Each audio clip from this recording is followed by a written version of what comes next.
We are live. Welcome to Peggy's Recovery Corner.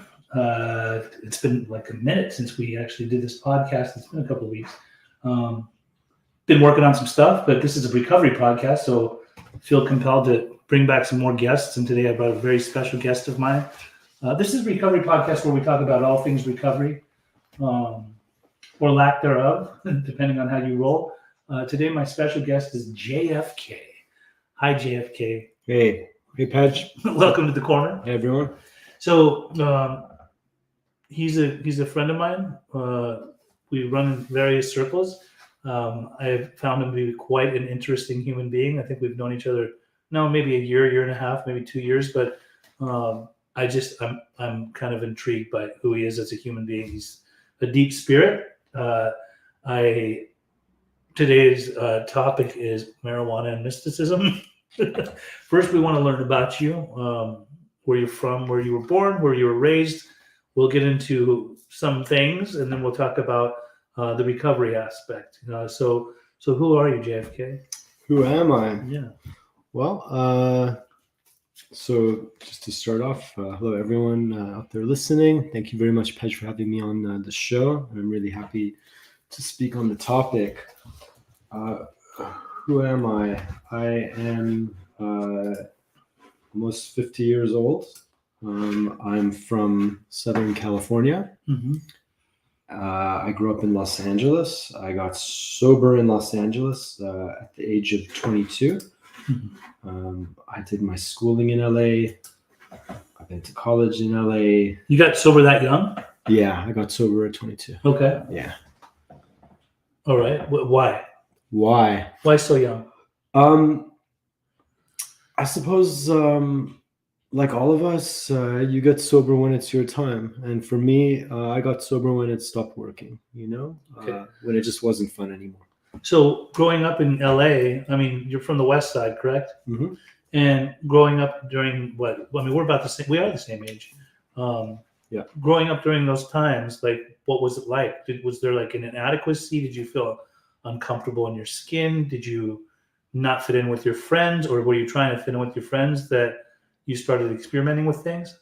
Yeah, great question. A lot of alcoholics and addicts talk about feeling like they don't fit, and I suppose it's the experience of many people that they try hard to fit. They try hard for acceptance. I don't know if I was, resigned to not ever fitting in. I never was really that interested in fitting in. Mm-hmm. Maybe I saw it as a bit of something oppressive, needing to get other people's approval. Right. So I always try to carve my own path. I don't know if that's a specific personality trait to myself that's uncommon, Mm-hmm. but I mean, what I would say would be an originalist or a nonconformist. I don't go against the flow.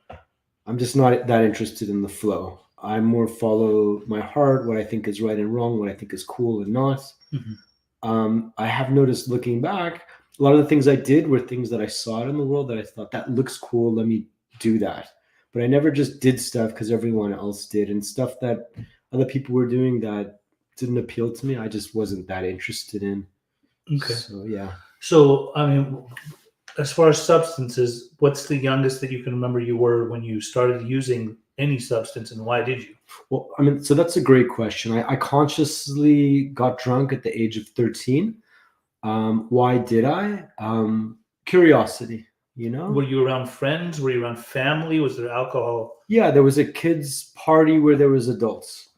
It was a catered party, so there was a bar, adults were drinking.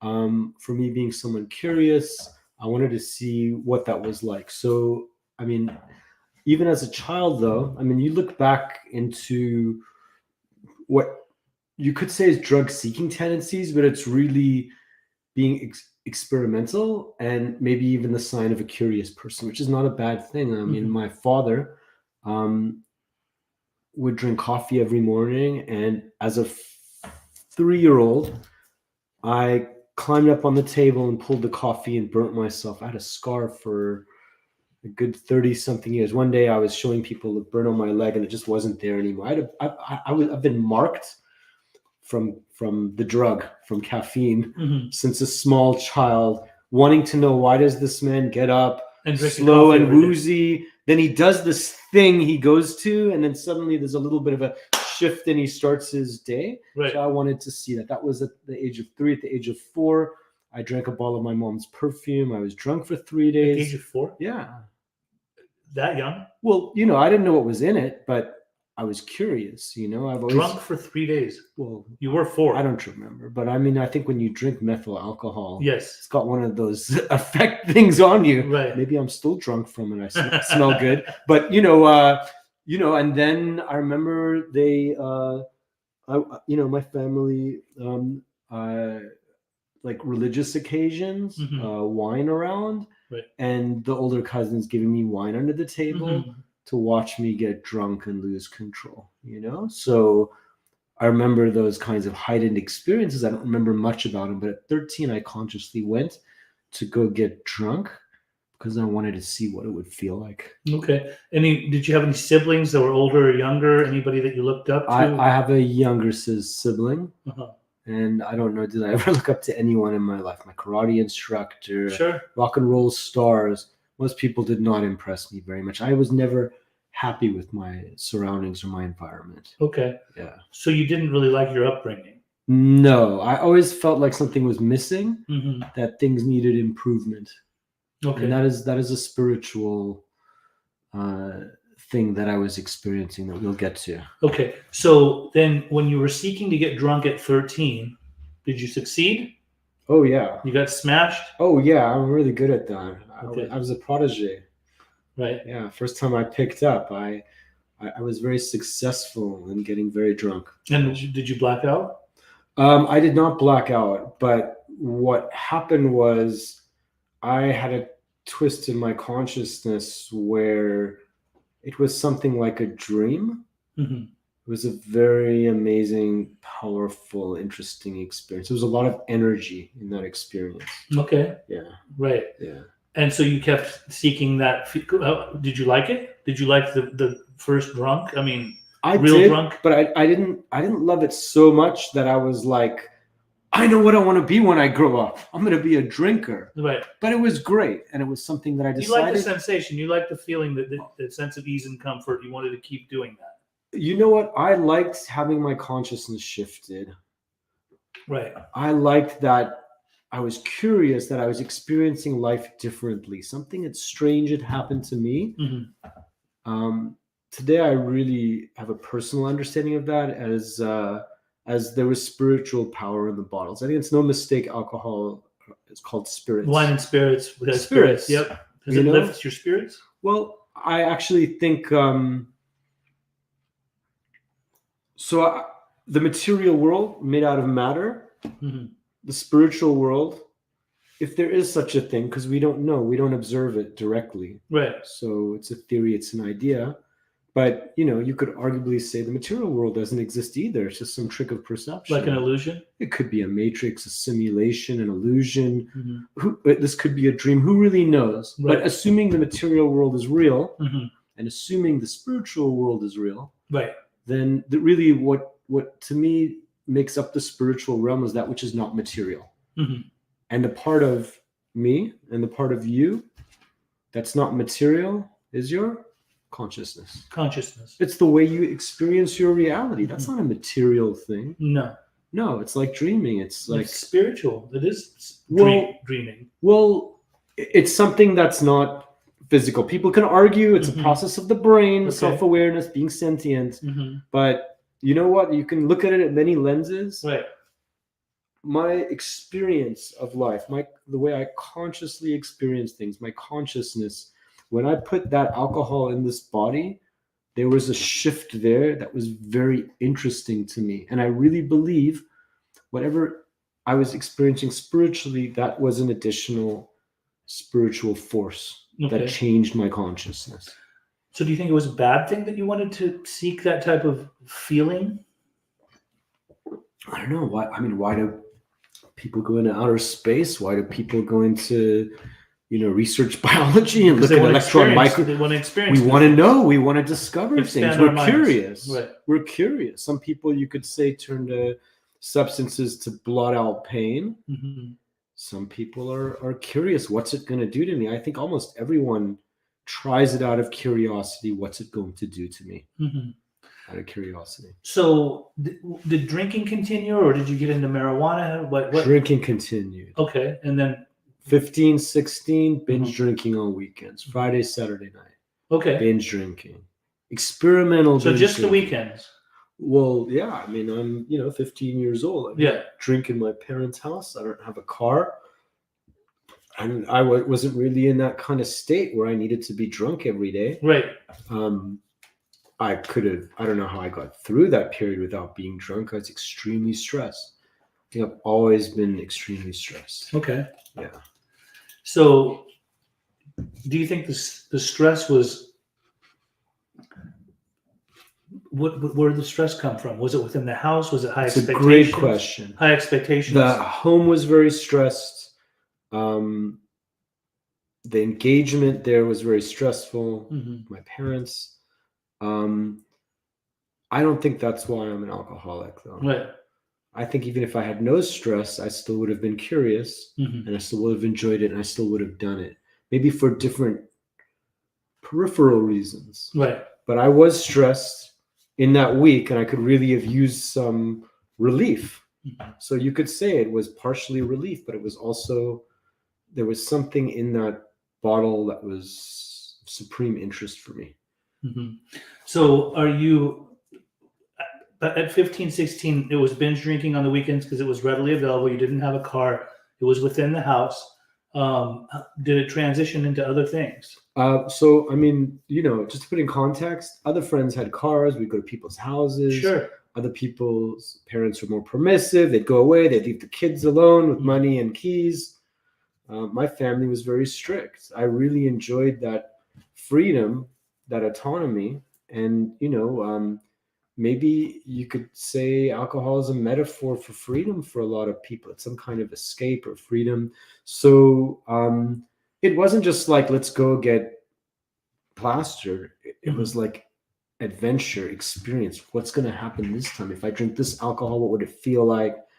If I'm engaged with these people, what would it be like? If we do this, what's it like? And I used to think a lot and reflect on things a lot. Right. That's my personal experience. And so I also had tried marijuana at 13. I didn't really experience much.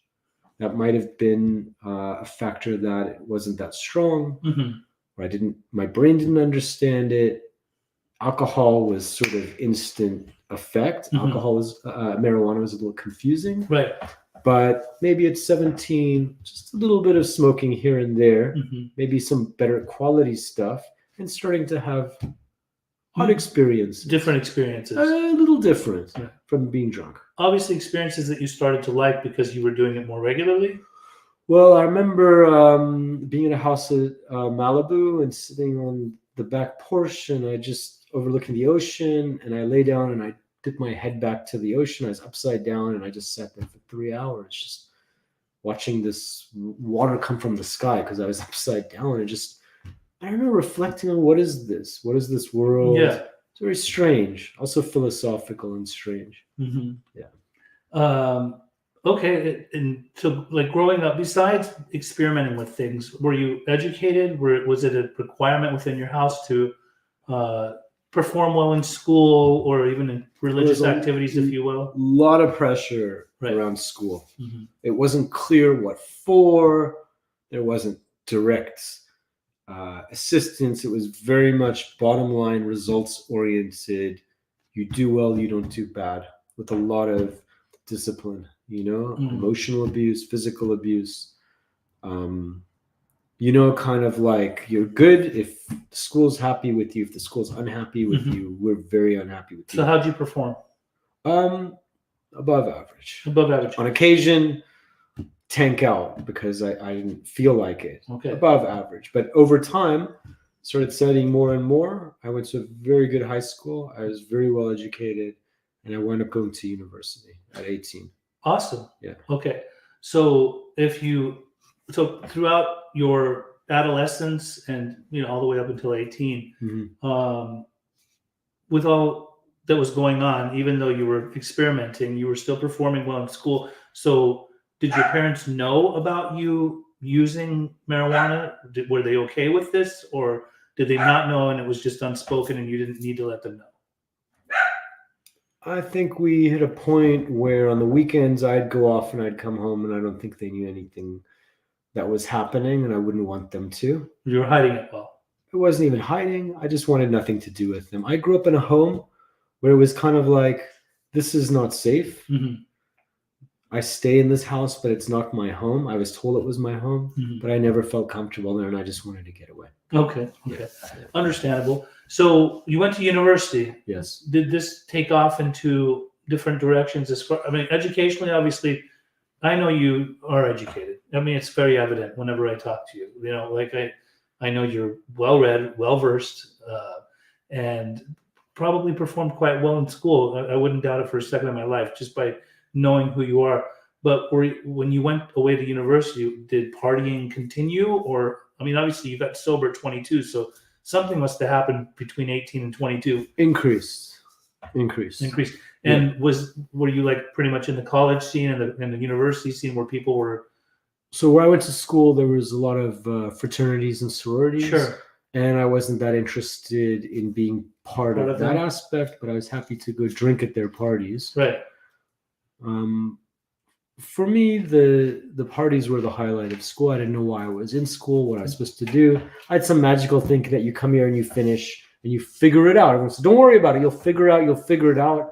Mm-hmm. I wasn't that really drawn to, the conventional world. I kind of followed my heart and my instinct. And my instinct said there's something magical in that bottle. I drank a little bit more frequently at college, and I started to feel like poisoned. I don't know if that was my liver or who knows what. I just started to feel really sick the next day. Right. To the point, and I'm very sensitive, that my body said like, Was it hard liquor? Yeah, I drink hard liquor, I drink beer, whatever it took, And marijuana? So right at that point, I was telling someone, you know what, like, I just do not feel good the next day. And someone said, well, why don't you, smoke some doob in the morning? Okay, let's try this. So you weren't already doing that? No, I don't. Like maybe a little bit here and there. Because I remember when I was in high school, we were smoking morning, noon, and night. No, only when my friends kind of had it, and this is what we're gonna do. Okay. So like we'd gone out and gotten stoned and had some adventures. I wasn't rushing to weed. I wasn't like starting to get obsessed with it. I started smoking in the mornings, and then I started realizing if this thing's good for hangovers, it's good for everything. Sure. And actually, it feels a lot better than booze. So it became a way of life. Oh, at that point, I crossed the line where, as they say, in the A literature, I go to Alcoholics Anonymous, it ceased to be a luxury, became a necessity. I decided I don't want to be sober at all. I just want to smoke and get high all the time, start to get obsessed with marijuana, very excited. Same thing I have with alcohol. I'm realizing the different varieties have a different effect, and I've got different adventures. It was like being in a storybook. Every day and night was a different chapter, different flavor. So during that time, did you finish university successfully? No, I did not. I was actually shocked. I went to a very, very intense high school that was very difficult. And when I went to college, I'm like, this seems relatively easy to what I've just went through. It wasn't easy, but I think overall it wasn't super challenging what they were giving, but I went to a very competitive university where everyone's fighting for A's. And so I just started to pull like a D and a C minus. I never gotten grades that low in my life. I wasn't putting in effort. They were putting in extreme effort. Right. So I wasn't getting it. I don't get what's going on. I had a job. I worked in a restaurant at nights. I was exercising, really intense exercise. I remember, I think I had 4% body fat at some point. They put me in a dunk tank. I mean, I looked like, I don't know, elite athlete at that point. I was running for 4 hours. Right. Marijuana would make me very intense and active. I always been very active. I'd been an athlete in high school, so it was like now I got very excited. Exercise, marijuana, go to work, go to school, meet people. Everything seemed fine. But a friend of mine had taken LSD, and I talked about it, and then I wanted to experience that as well. Okay. So how old were you during that time? So I was 18, and I had a friend bring down a bag of psychedelic mushrooms. Sure. And I shroomed, and we went to the zoo, and I went psychotic from that. One time? Yes. Trying it one time? Yes. The mushrooms? Yes. Okay, not the LSD. Your friend No. obviously was. Had you tried LSD? No. You didn't need to. You went psychotic from trying mushrooms one time. It's not a need to. There's some people very sensitive. I've seen it. I've seen it happen off of one try. Sure. To hallucinogens. Sure. Well, it opens up something in you, Mm-hmm. and depending on what's on your inside, get magnified Sure. and distorted. So what happened as far as, do you remember the psychotic episode? I remember everything. Tell me. We went to the zoo, so what people had said was like, you should have a babysitter. You should have someone who's sober and level-headed to make sure that, everyone else is okay and take you out on an adventure. So we went to the zoo, the LA Zoo. I always thought, I like animals, exciting nature. I remember walking around. There was a exhibit with a tiger that was lower than everything else. And you look down on the enclosure, and I remember just thinking, like I kept asking myself, like, what are we? I was looking for the answer. Right. What are we? What is this? That's what happens when you take those type of psychedelics. No, that's what I was like all the time. Oh, you were always curious. Now you're on that. Now I'm not, and exploring. What are we? What's the thinking answer? It more. Yes. Okay. What's the answers? Like always, I delved into these things to know more, to understand more, because I didn't have an understanding of what I'm doing here, which is going to lead into our topic. Sure. But I mean, what I concluded was that like there's a wind, and it sweeps up a bunch of chemicals that just the way they come together forms a being. It grows, the chemicals swirl around, and then it goes back into the earth. It's just this weird wind that blows things up into life and then back down into dead organic and inorganic matter, and it just sweeps it up and this and that. It's like the miracle of life. And at that moment I looked down, I saw that tiger. I thought the wind has come together and pulled a bunch of chemicals together into the being that is that tiger. And the wind has come together and formed and made me into the being that is me. But I said, the way that thing is shaped, for it to survive, it consumes meat. And I realized the way the wind has constructed me, I am made out of meat. So if I was face to face with that tiger, it would consume me. It would eat you. And I got very frightened. I saw my death at that point. I said, you know what? Like, life is so fragile. I could go at any moment. And the only reason that I can sit here and look at that tiger now is because human beings, we've used our brains to secure that tiger from ourselves, but in such a way that we can look at it. Right. I mean, they do escape actually and eat people at the zoo. Yes, sometimes. So, my instinct was right, but I could say what's actually protecting me is a human construct. A human construct, just like everything that we live in right now is a human construct. And if things had to change, maybe people would eat each other. And I remember walking around, there's a lot of Hispanic families there, so you got like a young husband and a wife, and they're got their kids there, and they're all, pushing them in the strollers, and I'm walking by them, excuse me, con permiso, polite. And then just thinking, the guy nods at me, but what are we? We're just like hairless monkeys. We're just like monkeys with a little hair on our head, walking around, pretending we're civilized, living in society, all human construct, it's all made. But if things had to change, he would catch me and put me in a pot to feed his family if they had to survive. And would I do the same? It just scared the hell out of me. And I'll tell you, something just suddenly I no longer wanted to explore. Suddenly my mind actually just wanted. So then I started obsessing on mathematics. Mhm. That's what happened. That day? Right in that moment that I caught a shock, and my head started, well, like, the universe, what is it? Where does it go? It's infinitely large. Right. Well, in a Cartesian plane, if there's no edge, that means everywhere is the center. So everywhere is the center. Well, then the coordinate 0, 0 is the same as 1, 1 and 4, 4 and whatever. It's like, so actually there's no numbers. It doesn't mean anything. It's all abstract. It was like, blah, blah, blah. I'm telling all my friends this. And like, so they started coming down. We went to a coffee shop. I was still rambling on about how everything equals everything else, how there's no duality, everything is one, blah, blah, blah, like totally abstract, mad, crazy. Didn't come down from that.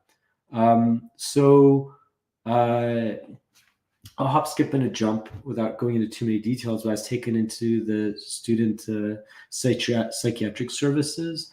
I remember I was rambling. This was right during the Gulf War, first Gulf War. And I started to get very paranoid. I mean, I read a lot of Stephen King as a child. I'm like, I know what's happened. They've released a virus. That's why I'm nuts. Something's in my brain now, and my body's sensitive to it. And we're all getting sick. We're all going to die. Did you ever do mushrooms after that? Sure. I did it again. So you had a psychotic break. You had a psychotic break the first time, and you still... Well, after that, my family had to pull me out of school. I went to 2 psychiatrists, sat on a couch. At 18? 18, sat on a couch 3 days a week and talked to the psychiatrist, went home, sat on a couch, slept my life away, over-medicated. Oh, they were medicating you? Oh, I had to be. I was psychotic. So you were... They put you me mean on, after that occurrence? Yeah. You didn't stabilize. You continued to be psychotic? Well, it kind of... Were you manic? A little bit. Just really frazzled. Everything disturbed me. The Gulf War was happening. There was some student activism against our government.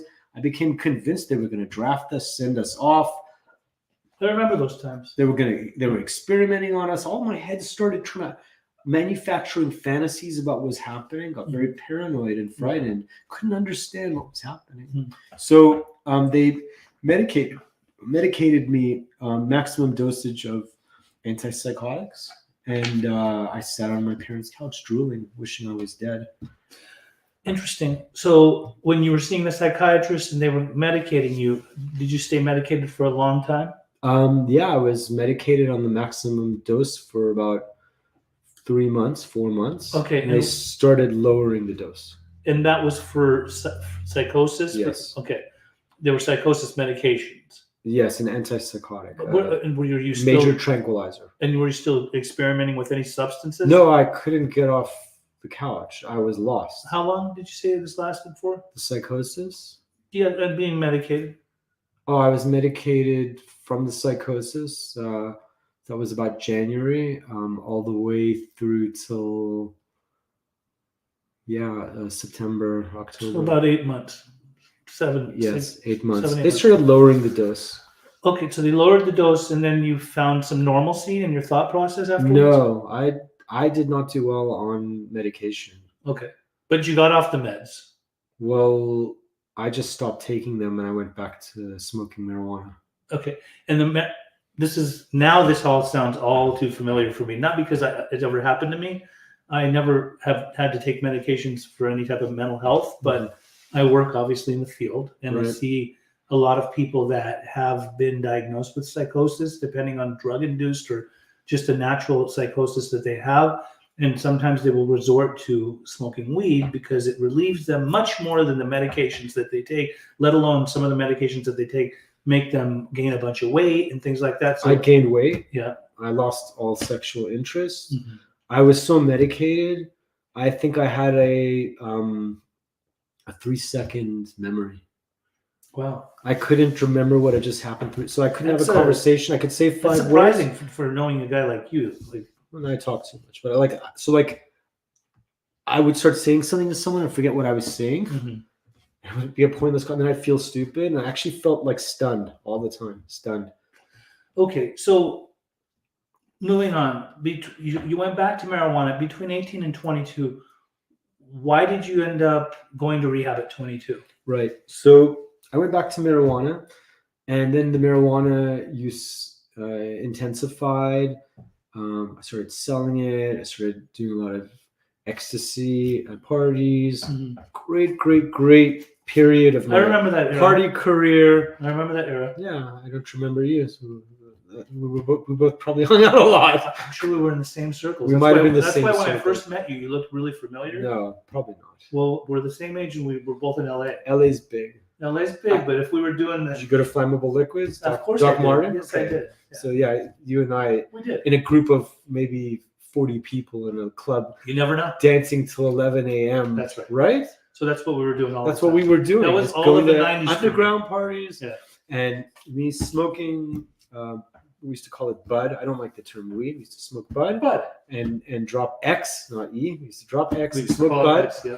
And it was pure ecstasy. We had a really nice party. It was a exclusive crowd that really understood it. It wasn't commercialized. There wasn't all the douchebag drinkers showing up there. It was super underground. Yeah. It was underground. It had a Yeah. good vibe. There was Yeah. interesting people. There was good music. Mhm. Great experiences. I took mushroom again that year, Mhm. and I went minorly psychotic and suicidal, but I turned it around, and I felt like I'm invincible. Everything is good now. It's just I must have had that bad one trip, and then that year I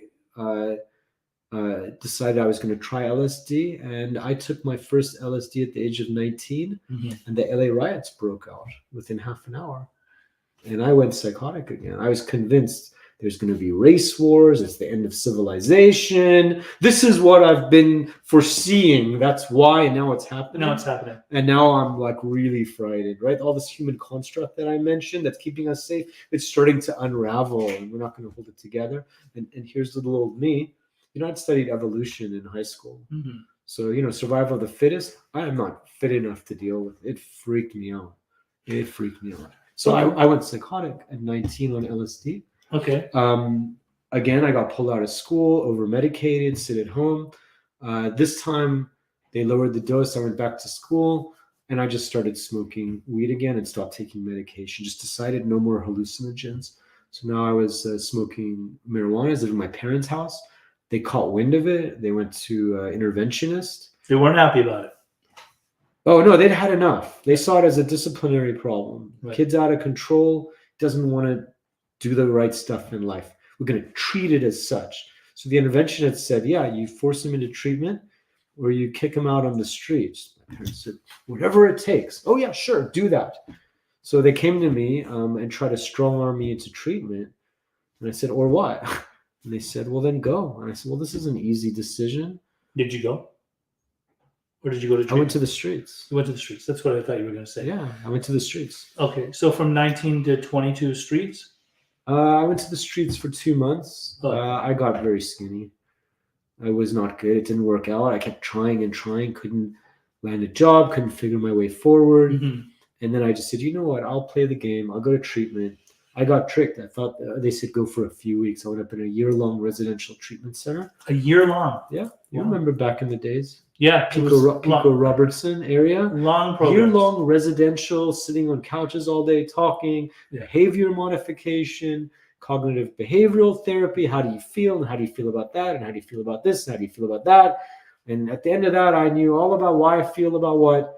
And it didn't really matter. No matter what I was feeling, I was always just like, I can't wait until I get out of here and get high. And I got out and I got high and everything was good. I went back to school. But what happened at the end of that was, it just stopped working. It stopped working. And I decided. What stopped working? The weed? The weed, yeah. Just not fun. So you were anymore. homeless smoking weed? No, I got out of rehab and my family put me back in school. Okay. Yeah, I'm sorry. You were homeless and you ended up going to treatment. When I got out, I went back to school. Okay. I said, no more hallucinogens. I'm not messing around now. Right. And I have to watch my money. Mm-hmm. What happened at 22? Why then? Why did you go to? Was that the time? Because you said I went to treatment at 21 for a year and finished. I think when I was just turned 22, I went back to school. And I said, that's it. I need to be really careful. So you took sobriety seriously from there on? No, I wasn't sober. I finished rehab and I went right back to smoking bud. Okay. And but yeah, you got sober at 22. Right. So it was about 8 months out. Okay. Where I'm now smoking nonstop. Mm-hmm. It just had a different quality to it. It wasn't fun anymore. I was scared. I said, I'm going to go back to the streets. I have to do everything I can not to go back to the streets. Got to get So you a kind of good just have job. this revelation. Got to study. I started to fall behind in school, and I started to panic. I don't know what's happening. I don't know when my exams are. Mhm. I kept thinking my exams are next week, and I'm not prepared. I started to get anxious. Smoking bud, getting anxious, not sure. I started to question all the people around me. You're not my friends. I said, everyone, I'm your friends. The minute I run out of drugs and money, you throw me out. I remember when I was on the streets, none of you opened your door to me. Right. This is all nonsense. Like, what is this? And I even know because I've been sober before. So because I've been sober before, I know I'm having a trick in my brain. It's fun, but being high is not the reality. The reality is being sober. So maybe during that time that you went to treatment before and you got to take a break for a while, you Yeah. had a realization later that there is a possibility to live without substances. Now I'm doing it again, and everything I learn in there, I'm realizing like why this isn't working for me. I didn't like being sober in rehab. No, I'm It not was saying horrible. I'm not saying that. I just became aware there's two states of being. Sure. And I suddenly realized that life isn't about your immediate experience of what it's like. Uh-huh. I said, I'm having. Well, obviously you didn't like being sober there, or else you wouldn't have you would have stayed Oh, sober. it was horrible. It was a nightmare. Right. It was like chewing glass. But like you're saying right now, is later on, after when you said it wasn't working for you anymore. It's like after I was you got getting out- high, but I said, this is a trick of the brain. Okay. I know what's really underneath. So you had a realization that this isn't what you wanted anymore. It wasn't that. It just wasn't working. It wasn't fun. Well, if it wasn't working, you don't want it. Well, I wanted. You obviously got to a point where you made a decision. No, where my you don't brain want to. told me if I kind of get on top of my stuff and get work and money, I can go back to being a full-time partier, but not right now because I'm going to go back to the streets. This isn't real. I need to get. Suddenly it was like I need to get on top of things. Okay. And I So you can't be just had a stoned all the realization. time. Yeah. I can't be stoned all the time. Right. I need to actually, get my stuff together. So a realization happened and a decision was made. No, the decision made was I'm going to control and enjoy my marijuana smoking Friday and Saturday nights. I gave myself a healthy limit and I said I'm going to study, but I couldn't do it. Friday came around, I smoked the whole weekend through, and then I suddenly had a realization I don't have control over this thing. I always thought I had control over everything. I realized it's got control over me. Mm-hmm. It was the first time I tried to put on the brakes and I couldn't. And then I realized that thing they talked about in rehab where something's more strong than you, that's what I have. There's something about this substance that is not good for me and I have to stop. And so then you made the decision. Yes. And how And I old? lived happily ever after. And you were 22 then. Right. And you completed school successfully? No, I went psychotic the day after I stopped smoking. Okay. Because you were dependent upon it and you didn't have it? You didn't know how to process your thought process? My brain doesn't like being sober. And I just have a break. I mean, psychiatrists have postulated that maybe I have such acute depression. Thanks, Buzz. Thanks, Buzz. I have such acute depression that I go psychotic, maybe. There's something about the way I experience reality. Товарищ Удовин. Okay, so then So I got sober in the mental hospital on my campus. that's what you did. That's why you what I got did. sober. That's what I did. They had a mental hospital on your campus. That's right. Interesting. Okay, so then what happened when you decided, okay, now I'm going to stay sober? Like, did that happen within a period of time? Was it a progressive? The second that I happening? realized Yes. I've got a monkey on my back and it's going to take me down, I threw it off and I never went back. I was at 22. I went to the hospital. I didn't know I was an addict. They medicated me again. It was all horrible. That's when I started going to meetings of Alcoholics Anonymous. And that's where I learned about spirituality. And that's where everything started changing. Why did you want to call today's episode Marijuana and Mysticism? So I've been a member of Alcoholics Anonymous now for 27 years. And we have a 12-step program, as you know. Mm-hmm. And the 12-step program, if you want to skip to the end of the book, is based on a spiritual awakening. Sure. And I suddenly became aware that I was probably smoking marijuana for spiritual reasons. And now I'm very much into spirituality. Mm-hmm. And I also see the reason I was smoking marijuana was because I was really seeking a mystical experience. Okay, I Yes. see what you're saying. Yes. Okay. Now you see. Okay. So the dog is going crazy today. I think the dog's having a mystical experience. All right. So all these years now, you've been taking this serious, and you're definitely in a better place in your life. Obviously, you've expanded and done so much more. Sometimes when I talk to you, you speak about mysticism. Mhm. You speak about different schools of thought. What are you doing with your life now? What is it that you find special within what you're doing? So I've always wanted to be consequential. I've always wanted to do something that impacts the world for the better. As I just recounted my experience with the tiger, Mm-hmm. I felt in danger. And I've always felt that the root of all the world's problems is economic. Mm-hmm. And people are worried about their lives, their safety, their well-being. As long as people have their needs met and they're secure, we can be civilized. So I decided at some point in my sobriety to pursue a career in public service. Mm-hmm. So hence, wearing sunglasses and a hat, because I don't want, if I'm going to be doing anything To affect you. well, and you know what? And that's actually a personal choice. I think in my day-to-day affairs, I'm pretty open about my addiction and recovery. Mm-hmm. But at this stage, when Somebody just texted me right now and says, "What's up with his sunglasses?" You just explained it.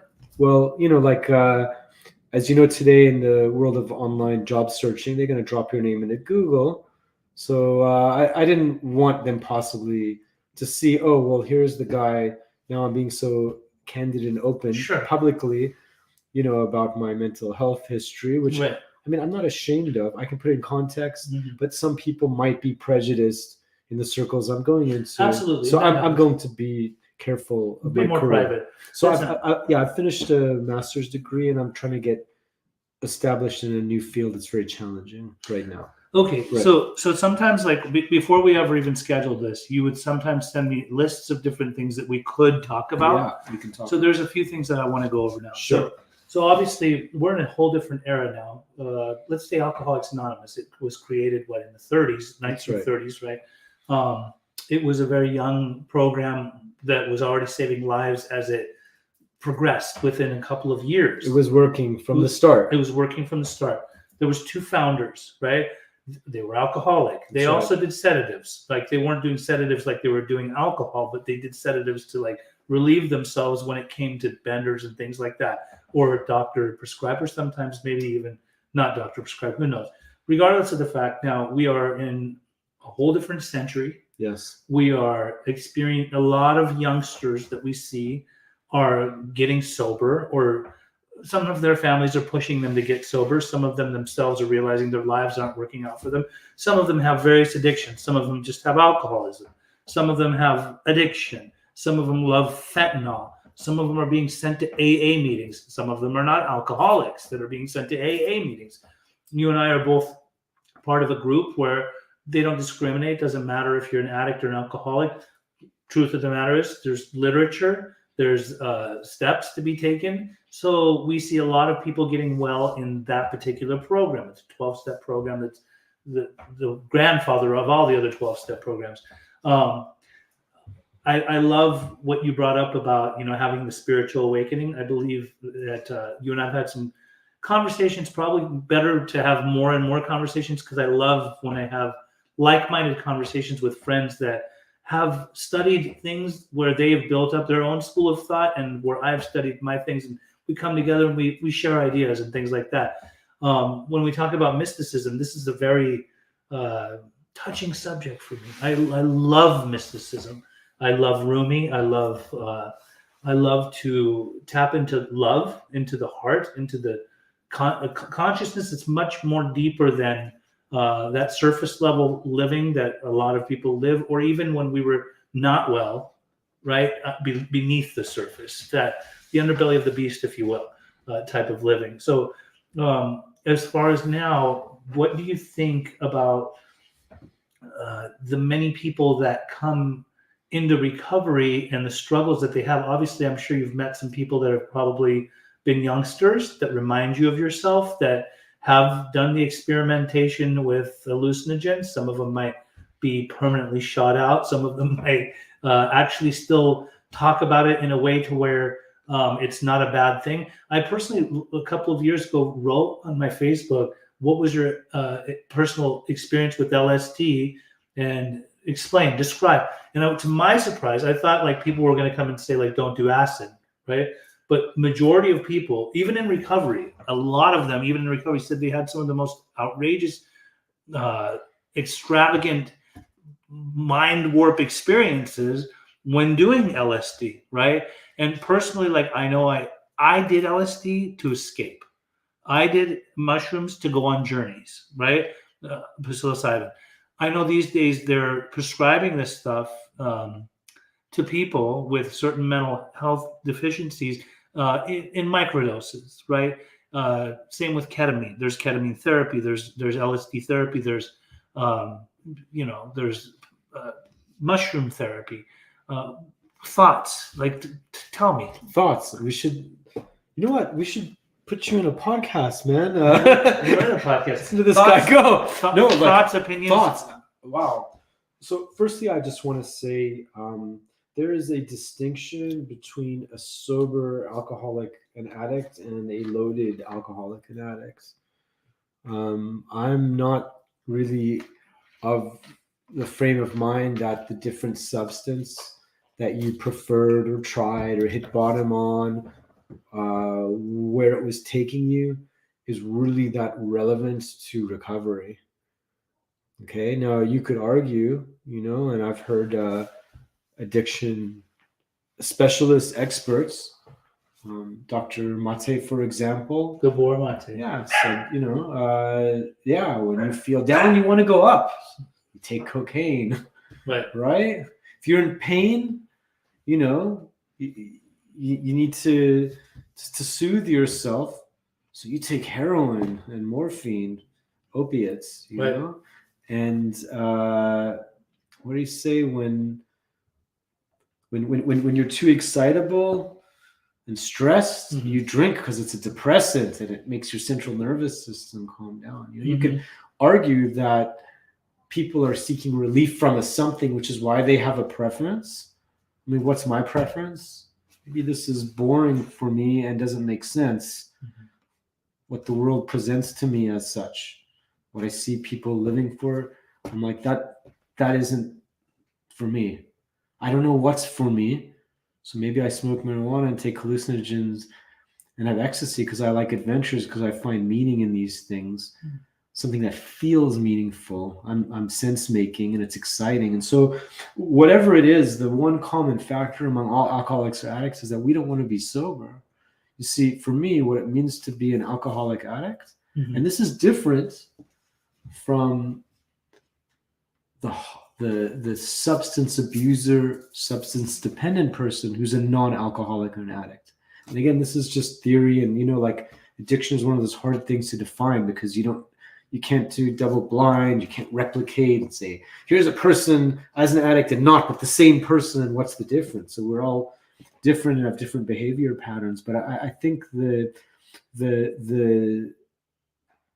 non-alcoholic addict who becomes substance dependent physically and emotionally, who's a substance abuser, takes them beyond what is conventionally considered acceptable recreational, to the point that they're damaging themselves in some way, physically, their work.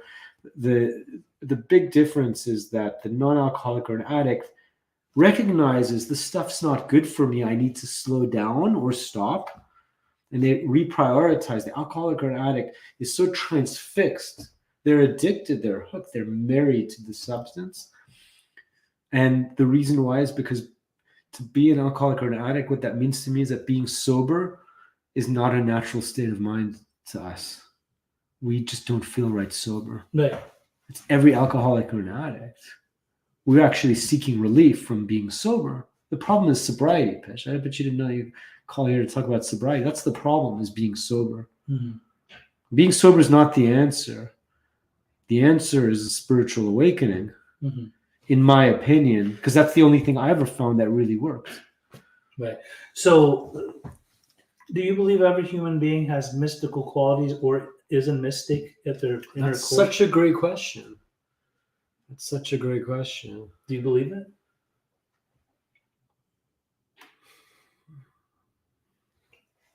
I mean, do you think if there is a God, which I think we both believe, that God would only specifically give a chosen amount of humans the ability to be able to tap into their mystical being? Now we're bringing philosophy into the conversation, right? Bring Philosophy of religion, right? it. Right. So the difference between Not necessarily philosophy of religion. well, because there's a philosophy of science which is about epistemology and how do we know what we know, Right. and empiricism, the stuff we do know, how do we quantify it and study it? That's the Right. scientific method. Right. But religion is like I said, about the non-material plane. It's about ideas of how that works. It's all based on assumptions. Right. So assuming there is a deity that has constructed us for a reason and purpose, and that's a whole other conversation, which is Sure. actually at the source and the main point of mysticism is to experience that deity, that oneness, that connection. So we'll come back to that. But like, if there is a deity, why would that deity? So this is how philosophy of religion makes. We don't know if there's a God, but assuming there is a God, then like, would the world be more like this or like that, or what's it for, and this and that? Mhm. So we're trying to feel around in the dark. What's this? It feels like a God. Maybe it's there. Right. Maybe we're not supposed to know it directly. We're supposed to intuit and experience it and then know it's real. Okay. So the reason I asked a question like this, Yeah, go ahead. one of the reasons I asked Right. something like this is Right. I see a lot of human suffering. Yes, there is. And people suffer in many different ways. Yes, you have Right. the depressive types. You Right. have the anxiety-ridden types. Right. You have people that feel that they need to inject things into their lips or wear long fake eyelashes to be able to Right. cosmetically be more attractive, to get what? Have a car. To be filled up. To have a fancy car. Sure. To drop the labels. Yes. Their educational Yeah. things. There's people who are trying to be acceptable. So people are always trying to fill themselves up. That's right. And what I wonder, Yes. and I don't doubt it. I believe that God gives, and I believe in God now. I didn't believe in God before, or at Right. least I pretended. Me like neither. I pretended like I didn't believe in God. Right. Okay, because I wanted to be the intellectual. I wanted to brainstorm and always come up with these wordy conversations. It's scary You to know? be in touch with your own It limitations. sure is. But as soon as you say there's God, it suddenly means I'm finite and there's something bigger. Right. It's much easier to think, oh, it's limitless. I can figure it out myself. I can be a God. Right. It's also an obsession with a lot of religious people as well. Absolutely. How to be a God. So I do believe Right. that all humans have the ability to distinguish between their ego and their soul. I've had these That's conversations. an interesting topic. I've had these conversations with many of the people that I work with in recovery. Right. I'm talking like Right. the houses I Why don't we run, do a the study? groups I've- Why don't we do a Absolutely. study? But I always, and what baffles me, what is amazing to me is, Right. example, a kid's a fentanyl addict. Right. This is a newer drug on the. I mean, it's been around since the '60s, but there's a new craze. So Right. a kid, because so and so went to their grandma's medicine cabinet and they tried some Percocets, but couldn't get any more. They went into getting heroin, and over a period of time, they didn't realize that their heroin is laced with fentanyl, or they found some plug who actually sells straight fentanyl, and then they become a fentanyl addict, and all of a sudden they become captivated by this one substance to the point where they keep going after that, knowing damn well that a lot of their friends are croaking and dying and passing away because of it, but they're so drawn into it that even after overdosing themselves or being hospitalized, they still seek that. And so does God give that person the ability Great question. to distinguish Great between their question. ego-based decisions question. or their soul-based decisions? So, I mean, we actually have to come down to that one singular question Mhm. that would help us. Like I was thinking, everything you do in life, you need to take a frame of reference. So here's my frame of reference.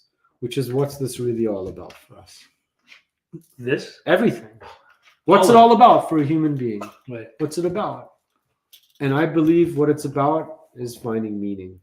Meaning. Yeah, that you got to say, this is why I'm here. This is why I'm on the planet. Right. And if there is a God, I think God didn't, assuming there is a God, I don't think a God would have created people for no purpose Sure. or life or this and And that. So you need to, so what I was onto Mhm. before I ever picked up my first drink and drug Mhm. was I'm trying to figure out what this is. This is a very confusing thing to me. All you people, keep your noses down and Right. go, and then you flash what was all those things you said?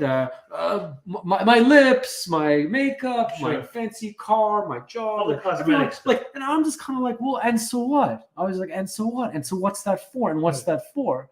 And so I think people are trying to find a sense of meaning and purpose that makes sense for them of why they're here on the planet. Sure. So the question is, if assuming there is a God, would God create people who are not meant to find real higher meaning? Could people be fulfilled?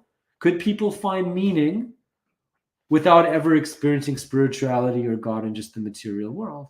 Is that what you're asking? Because so I don't know. Why don't you do a study and find out how many people are fulfilled with the pure material existence? Mhm. So I don't know, Pej. Maybe some people. I mean, I do believe I have a spiritual teacher, not an AA or anything like that, just a spiritual teacher who actually, when I asked him a very similar question, said that God gives everybody different abilities in life. And maybe different callings. Different callings, different abilities, different opportunities. Right. And sometimes, obviously in AA, they say like some of us have to die so the rest of us can live. But like reality is I believe that every human being gets the opportunity, gets a message from a messenger or messengers to do the right thing over the wrong thing. Clearly every human being guiding you. Clearly every human being is aware that there's a right and a wrong way, and they find their own way. The problem is too many people give too much power to the ego. But maybe their ego works and directs them on the right way. Maybe their ego says, I'm going to choose this way, and God's like, good, that was the right path for you. That's possible, Pesh. I don't know. Yeah. Is every person supposed to know God? I'll tell you this. There's some people that if they don't know God or life or what they're doing here, it drives them crazy. And I think those people are called alcoholics. And they drink. Why? It's not for, alcohol's not about the bottle. Or the flavor. It's about the alcohol in the bottle. And alcohol's not about the alcohol. It's about the effect that's in it. It's about the spirit that's in the bottle. And alcoholics seek a spiritual experience. Sure. We want to shift our consciousness and suddenly feel like we're in our place. Right. I don't know, can a non-alcoholic feel in place without spirituality, just off their job or their family? I don't know. I'm not one of those people. Sure. Yeah. I guess I also ask it too because I see so many people continue to suffer from depression and from anxiety, and I can speak on it because I have experience with it. I'm allowed to, right? I was a depressive fool. I was anxiety ridden. I was always 10 steps ahead or always stuck in the past, and I was totally shortchanging myself of this present moment. But the one thing within the present moment that I needed to develop with was the relationship with something greater than myself, to be able to know that the moment is the most precious thing that I have. And so let me ask you, say that wasn't there for you. Sure. Say you had no concept of spirituality or God. You were a material being. You woke up, how's my body feeling today? Tweet, tweet, tweet, the birds. Yeah. Oh, look, there's my dog. There's my family. Here's my job. And you go and you have a perfect day at work with all the people you mix in, sitting with yourself. You go to bed at night. If you did that every day of your life, would you be happy and fulfilled? I think there's a lot of people that do that. Well, I don't know. That's the question. I think there's a lot of people that live that type of life. And you know what? Maybe if there is a God, that person succeeded in their mission. Maybe they had a different mission. They had an earthly thing to do. I mean, I'll say possible. This, and I'll say this. I know atheists that are completely convinced there's no such thing as God, that are of maximum service to humanity. But, then the question is, like, assuming there is a God, is that person acceptable and did the right thing? Assuming there's an afterlife, would it be like, tick, good mission, whatever? Right. I mean, maybe that person had a different test and challenge. They had an earthly duty. They were there to help something to happen in the world of the world. Sure. I mean, this is what I've learned. If there is. In short 50 some odd years that I've been, 50, Right. almost 51 years Right. that I've been alive, not just through AA or through studying mysticism, but just observing, learning, watching the greatest spiritual beings that have graced this earth. The reason that they stand out and did things not for recognition, not for validation, is because they were in constant service of others. Well, so you could then, on the flip side, say, well, maybe that's what it's really about, just being good to other people. Mhm. But I subsume it all into one thing. So Right. there's goodliness and there's also godliness. Right. So I think if you're a godly person that has no goodliness, I believe you failed. You have to have goodliness. But what if you're a goodly person but not a godly person? Mhm. That's the question. So I also believe, forgive me, I believe you've also failed. But maybe that's just, maybe you haven't. Unless, Who am I to know? Who am I to say? Maybe failure. Maybe you were supposed to be a maybe goodly. failure's actually not real. Maybe it's actually just a saying. Well, that's one thing. Or- But I or a really, belief. but I believe there is a success and a failure in life. Mhm. And you could say, oh, well, goodly was good enough. Right. Yeah, but like you didn't get to know the bigger picture and what you were here for Mhm. and why you were sent to the planet. So it's about purpose and finding meaning. I think that's really what it comes That's down when to. it comes to mysticism. I believe that truly is when you find your purpose and you have a meaningful life, you are tapped into your own mystical being. Mysticism, to me, is about experiencing divinity in all things. All things. And me specifically, I believe that divinity is in the creator, the all-powerful deity. I use the word God for lack of a better word, yes. assuming there is a God. We've been given a human brain, so the human brain can't fully comprehend the divine. It's only as much as we're supposed to see it. But I know this, assuming there is a God, I was born. Mhm. Assuming there's no God, I want to say this, then it doesn't really, nothing makes sense really Yes. to me. Assuming there is a God, I was created and came here for a reason. And when I leave, I'll find out why. So, like, the thing is, the people who don't have that mysticism, that aren't experiencing that divinity in all things, well, they're going through the motions. Maybe they're doing it in their own way. Maybe they're not conscious of it. Sure. I don't know. Maybe on some You level just said they're it perfectly. unfulfilled. Maybe they're unfulfilled on some level. That's why I think I vibe with you, is because you just explained it perfectly. To be able to see divinity in all things. Well, but it doesn't mean if you don't, you're not a mystic. The mystic is Yeah. seeking. The mystic is Yeah. seeking that. I'm not trying to say like I'm the mystic and others just haven't gotten to that point. I guess what frustrates me, which is out of my hands, is to see people continue to suffer Yes. because of this. Yes. When it's a short distance away from this, from here to here, I try to tell them what my experience is rather than what their experience needs to be. Right? I try to tell them what my experience is, and I hope that they can tap into that too, so that they will be more comfortable in their skin, be more content with what they have going on in their lives, and not suffer. And because it's Maybe the suffering's part of it. Sometimes. I don't know what you know about William James, but the precursor of the A literature. Yes. You want to talk about suffering? Try reading Varieties of I Religious have it Experience. actually. I have the book, and it's a hard read. Yeah. It's a very I hard read. studied it for 2 years, meditating on every word, phrase, sentence, paragraph. Yeah. 2 years. You went suffering. It's a hard read. Well, William James actually says the precursor to a spiritual experience is melancholy. Okay. You need to go through a darkness and a Absolutely. death of a self. So to tell people, just close the gap of the head to the heart, yeah, and you've arrived. You're no, right. You're right. Sometimes, some of us suffer more and more, and whatever. It's like we don't know what and why. Right. The point is, though, are you advancing and growing and heading towards meaning? I think. Right. Who knows? Maybe I've just made that up as a drug for me. Something, the Buddhists will say, and the Christians, like, accept Jesus in your heart. The Buddhists will say, you can have enlightenment now. Let go. Yeah. Like, maybe as a process addiction, I've invented this whole long drawn out thing, like the Hindus, 1 billion lifetimes, before I get enlightened. Maybe I create suffering in order to overcome it, to give myself something to do as relief. It's also entirely possible. But I know I'm just doing my best and struggling with the burdens of life. Like everyone, I've got my own burdens, psychic burdens. By psychic, I mean of the psyche, of the Right. soul. So I'm constantly moving and growing and have so many areas. But hey, that's what makes life interesting.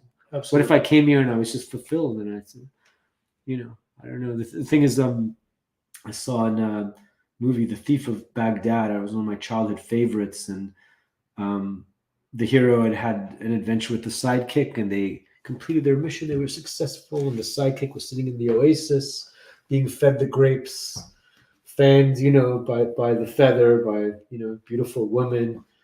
And the hero had come back. We've got a bigger mission now. This is serious. Like this is really serious now. And the guy's like, I'm good.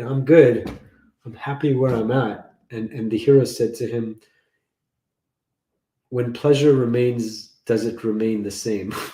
And he just realized it's getting boring. Right. It's just like, I'm happy, but it's like life is not about happiness. Life is about fulfillment. He's like, yeah, it's just like just getting my pleasures met. It's just the same thing all the time. Right. So, I really believe we have to have some sort of meaning and fulfillment. That's whatever everything. that looks like. Of course. That's a good thing to end on. I mean, truly, that's what it's all about. That's what it's all about. It's the search. I appreciate you coming on Thanks so much for having me on the podcast Good today, because I knew it was going to get deep. Is it going to get deep? No, it already got. I knew what it was wasn't so exciting and fun? It was heavy, man. It was heavy. It was heavy. We had a great conversation today. Good to have a heavy conversation about drugs, alcohol, mysticism, and recovery. Awesome. Thank you all for tuning in. Next week, we have a very special guest of mine. We'll be back on Wednesday, noon next Wednesday. And thank you all for coming to the corner. Love you all. Bye. Thanks for having me.